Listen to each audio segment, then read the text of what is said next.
Good morning, everyone. I hope you brought your hot drink or your cold drink. um, we're gathered up around the kitchen table here and going to discuss some really cool things today. So first of all, I'm Carol Henderson. I have Life by Design. My goal is to help you live the second half of your life better than the first. But even if you're not to the second half yet, you can design your life and make it better. And there's a lot that goes into that. And we're going to talk about one of those features here in a minute about how to maximize your time and your efforts, basically. But I want to introduce my co-host, the wonderful, the dynamic, the amazing Barbara Ellison. And we're so glad that you've joined us today. Well, hi there. Well, thank you, sweetheart. Yeah, we're a good team. And I think I introduced you before about with this. We have the same words, So, anyways, we spend too much time together. Probably we spend a lot of time together. And we are going on a road trip. Yes, watch, because we're gonna film our road trip. It is going to be so fun. Anyways, so yes. I'm ABarbaraEllison. I'm the founder of the Wellness Playroom. Because wellness is about so much more than just not being sick. It's being well in your relationships and well in your physical body, but also well in your finances. Those are the three things that most people pray about: either their relationships, their health, or their income. And one of the things, we can learn how to take control of all three of those things. And this is what Carol and I are committed to, is to give you tips and strategies to get your life to be the best life ever. Yeah. We deserve that. I truly believe that each and every one of us deserves to lead a happy, healthy, financially free, abundant life. However, sometimes we need help to get us going in the right direction. So that's kind of where Carol and I come in. And I am the first to tell you that I am so grateful to Carol and to other coaches that I have had. Yes, Carol is my friend. Absolutely. However, she's an awesome coach because it's about teaching us, and we learn. We cannot possibly have it all we have everything that we need within ourselves, but we need help to access it. Yes. And that's where the learning comes in. And that's where, having a coach to just to shine a light on your blind spots. Well, and Barbara's favorite saying is, you don't know what you don't know, but someone else can come alongside of you and say, you need to do this, you need to do that. Or you might want to try this, or you might want to try that. And then we met in a mastermind with a fabulous woman. You've seen her on our show before. Her name is Regina Bergman, and she is great at assessing your life, your business, your finances, and getting you on a road. And so this kind of grew out of that mastermind. She had told Barbara to do some things, or suggested, and she had suggested that I do some things. And finally one day we looked at each other and said, hey, you want to do this? Want to do it? You want to do this? So here we are. And here we are. And we're growing. We're getting more people. So if this is your first time listening, welcome. Yes. To our show. I mean, because we're the Mavens of Motivation, and motivation is one of the biggest things. However, sometimes our motivation butts right up against the things in our lives, and that's what we are going to talk about today. Do you know what your circadian rhythm is? Do you know what a circadian rhythm is? Exactly. Do you know what it is? And the thing is, so many people don't. They just know that, oh, I'm an early bird, or, oh, I'm a night owl.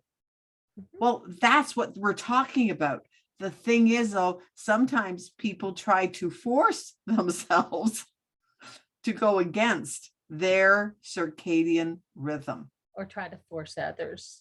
Or exactly, try to force others. So that's what we've got, a few little tips for you to do today, and just a little bit of information about it. Because the circadian rhythm is when you feel so much more alert at some parts of the day. It's how you're made. God, I've said this on several different interviews lately, we're all made differently. God made us with different fingerprints and different DNA. There are no two people different earlobes exactly alike in the whole world. No one has your fingerprints. No one has your DNA, even identical twins. Right. So, okay, I'm going to tell. This is slightly a small rabbit hole.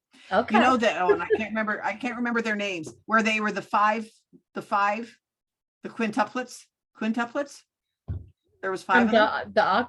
No, that's eight. The blonde quintuplet. Oh, the girls they were all blonde. Most of them are models. Okay. Yes. Beautiful women. They did, I think it was like one of those ancestry.com type of things. They had 5 women, quintuplets. Let's see if there's anything different, or if things are different, or what's different in their DNA. It was fascinating to read that. If you had just been looking at the data, you would have thought these are from totally different families, because every one of us, each one of them was different. And they all look exactly alike. They're not ones that you could tell apart of this is so-and-so and this is so-and-so. No. And yet the parents probably had to put wristbands on them. They look so much alike. Right. Exactly. But the thing is, their DNA was totally different. Wow. Different things came up, different, and it was like they had different ancestors, because we are a hodgepodge of everything. Like in my ancestry, I can look back, and when I had mine done, is that it's from Northern European Scotland, but back from the Vikings. Well, the Vikings came from Scandinavia. So where did so that's where they did go to Scotland. And they went to Scotland, right? And they were the ones that you always hear about, that they came, they saw, and they burned their boat so they couldn't go anywhere else to take the land. That's kind of where it is. So that's where my ancestry was, and Ireland, and it was just a fascinating thing. But to read this thing about these 5 women, same family, quintuplets, and yet they had different DNA. Talk about, can you imagine their different circadian clocks? Yeah, that would be interesting to see. That would be how they were, because everybody has heard of the early bird and the night owl and such as that. And it is very, very true. And so if you can kind of watch yourself, think about it, what part of the day do you like the most? My husband does not want to see the daylight come up. I mean, he does not. He was raised farming and ranching. And at age 6, he was in charge of milking all the cows, taking care of the horses, etc. And this was before school. And he did it through, there were 4 boys, and he did it through 3 of them, I think. And then the last one finally came along doing it. I mean, to the point he was lost in a blizzard between the house and the barn at age 6. Oh, wow. And that sounds horrendous, but we live on the prairie in Texas. And I mean, that was a little south of where we live now. But, he did have the presence of mind to stop and hunker down and watch for when the wind would drop and he could see where the house was. Right. And, he did have that kind of presence of mind, because people in those type of blizzards, if they keep moving, they could be moving away and not realize it. And that's why so many people back before his time, he's not that old, but back in the day, would get killed and would die in blizzards because they would not be heading the right direction, especially when there were no landmarks. He did have a house and a barn, and I think after that they did the rope, and that was very Right. That's what I common. was just going The to say. rope They had a between rope. the house and the barn, but I don't think Yeah. they did that before he got Yeah. got Yeah. lost in a whiteout. Right. So, Yes. yeah. And I have been lost in a whiteout. Talk about another rabbit hole. Yeah. David and I, one day we were driving and we literally could not see 2 inches in front of us. And we knew that we had to get somewhere that we could see, because we were like, oh, brother, we could be out here and we had no idea where the road was, nothing. It was awful. Absolutely awful. And just, but those things happen. Yeah. But, and that's why it's that presence of mind. He was probably, just blessed beyond measure to be able to have that presence of mind. Well, so at age 6. And at age 6. Yeah. We have everything within us that we need. Yes. Well, and just as a comparison, we went to church one Sunday morning, and as we were leaving out, I had on an outfit that I could wear these open-toed high heels or boots with. And as we were leaving, I changed shoes into the boots, knee-high boots, and grabbed my goose down coat. Right. And between it, just as we got to church, a few flakes started falling. When we got out, it was snowing, but we had made plans to go out to this hotel/restaurant that had the great buffet that everybody goes out on Sunday, and it was way out at the edge of town over by the airport. Well, going out, it started getting really bad, and we talked about turning around, but and cars on the coming into town side were stopped and backed up. So we thought, well, we better go on and we'll eat, we'll get the boys fed, and then we'll go from there. Yeah. It'll be cleared by the time we're on our way home. Well, literally, I'm going to tell this little story. As I was in the bathroom at the hotel, in the restroom, in the process of sitting down, the lights went out. And I'm like, we didn't have cell phones back then to turn the light off. Anyway, survived that one. But anyway, we're headed home. And the blizzard was so bad, because this is highway out in the open. It was not in town. It was in the open. And there were cars that we were passing cars on the side of the road. And we're driving and we're being careful and we're going slow. And back then kids did not have to wear their seatbelts, but I was going, sit down, everybody sit down. So they were sitting down. And all of a sudden we rear-ended a car that was stopped in the middle of the road in the expressway. Well, as it turns out, when we opened our car door, those cars that were on the side of the road were actually in the other lanes and stopped. And we didn't, it was so bad, we did not know that. We were not traveling a high rate of speed, of course. Right. Thank goodness. Thank goodness. Yeah. Yes. But we had to get out and run across we happened to be in front of, there was one building over here that was on the other side of the highway. And so we had to get out and get over the divider in I-40 and across that highway. Thankfully, I had on my boots. We got out and my middle son started running and stuff. Brad, my oldest, had lost one of his loafers because, we dressed for church. And I reached down to pick it up and I look, and my husband and son are in the snow laying down just at the edge of the highway. We got over and headed on over, and there was a semi that was coming at them. Wow. The truck driver stopped and came in and visited with us. He said, I could not stop. And he said, that was the best tackle I've ever seen. But Aaron was dead-headed right into, he would have, if Keith had not tackled him, he would have been dead.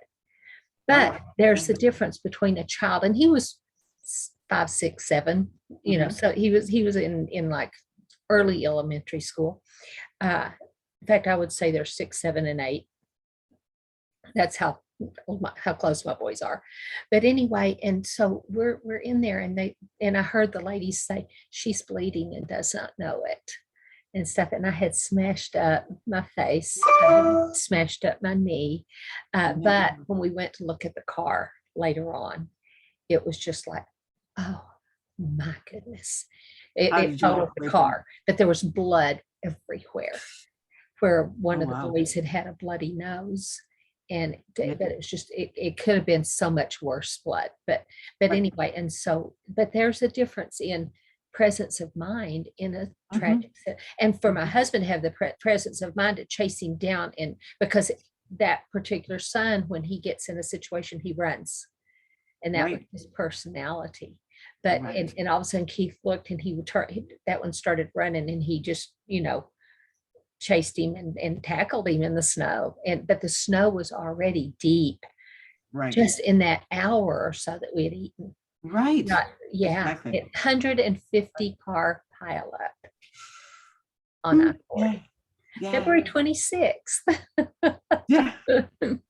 And it's not a snowflake in the sky when we left to go to church. So anyway, sorry for the bunny trail, but I just had to put the difference of the two young men, my husband and my son, in tragic situations. Right. I mean, and that's taken off running, Aaron wouldn't exist.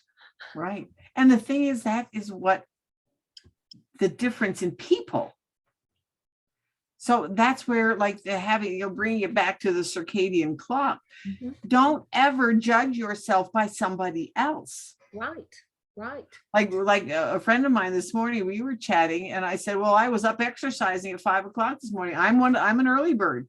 She said, you're kidding. I said, well, everybody's, they call it your chronotype. What's your chronotype? And she said, well, mine doesn't kick in until like 8 o'clock at night. And then I'm up till 3 a.m. Well, okay. What difference does it make? As long as that functions for you. The thing is what happens to people is that they try to buck their chronotype, or they are forced to buck their chronotype, where, where people are like staying up till 10, 11 at midnight at night, but have to get up at 4 o'clock in the morning to go to work. And then they wonder they're not sleeping. And we wonder why this country's falling asleep on the highway. And why are people falling asleep on the highway? Exactly. My first husband worked shift work. He would work 2 weeks of days, 2 weeks of midnights, 2 weeks of days, and then 2 weeks of afternoons.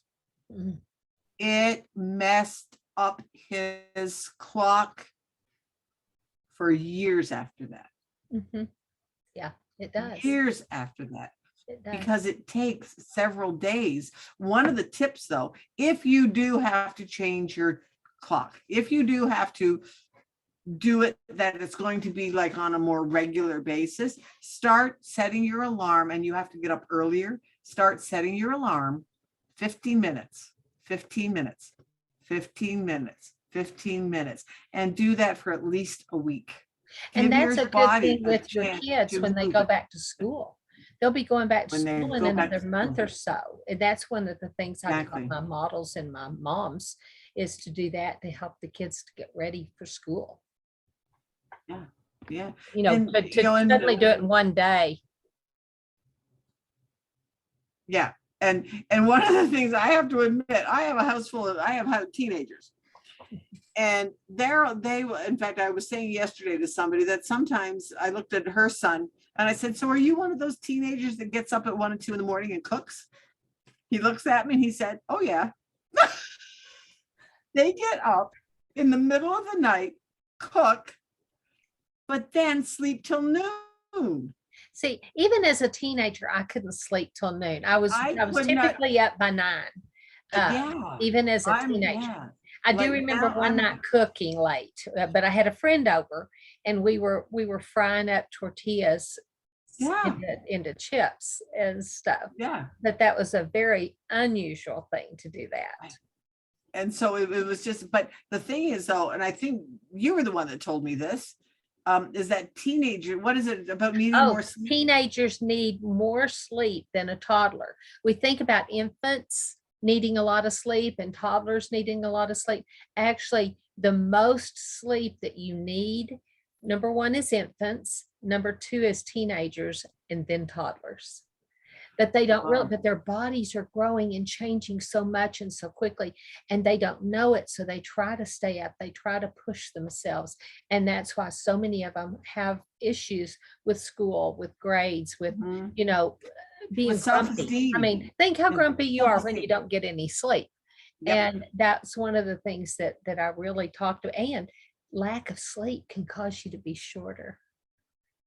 That's one thing I really drilled into my models, because they all wanted to be tall and stuff. And I'm going, you better sleep. I mean, the parents loved me for that reason, but it's true. It is so true. So, you know, we encourage you, and we'll put down in the chat some of this information about the in the description. In the description. Please do like, share, comment. Tell us what you want to know more about. Tell us what you're liking, what you're wanting to change about this show, because we do it for you. We are here to help you lead a better life. As you know, I'm always talking about, you can spiral up or you can spiral down. So which do you want to do? How do you want to spend your life? Right. And sometimes when you hear someone else's story, that's my stories, that, like, Carol and I both share stories, because when you hear someone else's story, number one, you're not alone. You can always think of, I had a similar thing.